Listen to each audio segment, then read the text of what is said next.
Shalom shalom, turabaramukije amahoro y'Imana mwebwe abadukurikiranye mwese. Imana ibaho umugisha.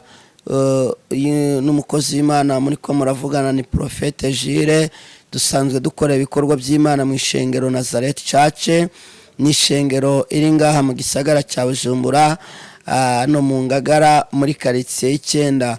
Ni ishengero iri ku ikaburimbo ifatanye na sale yitwa Byizigiro Center kubazi mu Ngagara hano muri Nefu.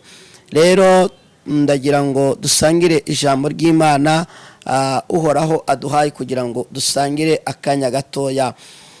Ni ijambo dusanga mu gitabo cyo Kuva ibice 14 umurongo wa 13. Reka dusome twumva uko Bibiliya ivuganye natwe.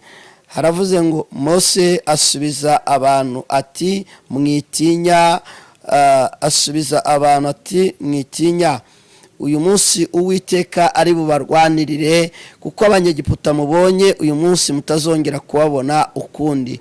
Imana yacu yabwa icubahiro. Nshuti yanjye nagira ngo nkubwire ngo hari ibintu byakurwanyije mu myaka itambutse, imyaka ushobora kubayeho, wahuye n'amatake, hura n'ibigeragezo, hura n'ibibazo byinshi bitandukanye, wahuye n'ingorane nyinshi zitari zimwe, waragwaye, wahuye n'ibigeragezo bitandukanye, hari imbaraga zakugizeho ubushobozi. Ariko ndagira ngo nkwature ijambo nk'umukozi w'Imana nkubwire ngo ibyo byakurwanyije ntabwo uzongera kubibona. Imana igiye kugushyira mu mwaka w'intsinzi, umwaka w'igitangaza. Niwabyizera birakubera uko. Utangire wature ko ugiye kwinjira mu mwaka wo gushobora ibyari byarakunaniye. Utangire wizere ko ugiye kwinjira mu mwaka wo kunesha amatake yose yari yarakwatatse. Rero nagira ndakubwire ngo abanyegiputa bakurwanyije ntabwo uzongera kubabona ukundi. Uhoraho agira kurwanirire, nawe bicecekere. 2021 ugiye kurwanirirwa n'Imana, wa mubyeyi we, wa mupapa we, wa mwigemewe, wa musore we, udukurikiranye wese ugiye kurwanirwa n'Imana 2021.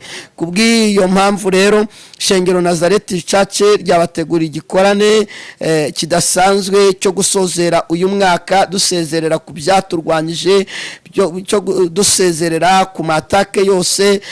Icyo gikorane kikazatangura kuri uyu wa kabiri, uheza uyu mwaka, no kuwa gatatu no kuwa kane. No kuvuga iminsi 3 iheraheza uyu mwaka.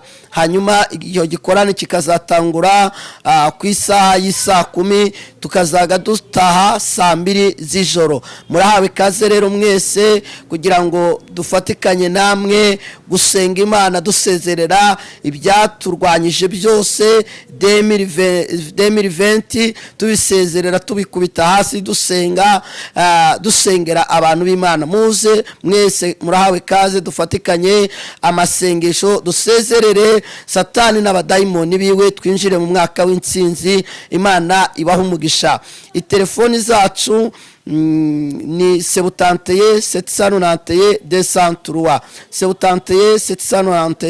203. Uza kuri shengero Nazareth Church uvuye muri ville, fata bisi iza kumutakura, ukaza ukagera ku ibarabara rimanuka kuri Sodeko, kururuka bisi, nuweze ngo manukane iryo barabara rya Sodeko, ahubwo bandanye yo kaburimbo bankuza kwa komine, ucuba ni shengero Nazareth Church epfo y'ibarabara rifatanye na sale Byizigiro Center. Hino yaryo hari indi sale yitwa Restadel. Ni ku ikaburimbo neza na neza, ntabwo hagoranye. Uceneye ubundi busiguro wahamagara kuri iyo nimero 71 791 203. Dushoje rero tubashimira, amahoro y'Imana abane namwe, kandi tubifurije na Noel nziza, iminsi mikuru myiza. Shalom shalom.